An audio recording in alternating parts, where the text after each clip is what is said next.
And his ascot has its own butler. It's Dana Vachon, New York Observer contributor. Here, coming up, on weekends, he hunts the poor from the windows of moving trains. Dana Vachon discusses his new book, My Favorite Hobbies That Involve Harming the Poor. Just gets better. Yes. Coming up, how does one fire a servant who isn't working out? Dana Vachon discusses his new book, I Stab Them in the Face and Spit in Their Bloody Eyes.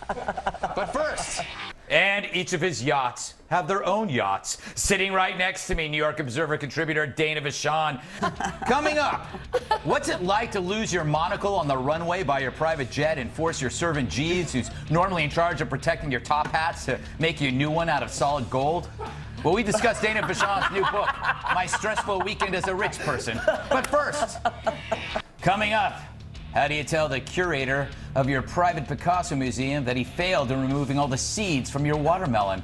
Well, we discussed Dana Vachon's new book, Hey Old Man, What's It Like to Die in Servitude?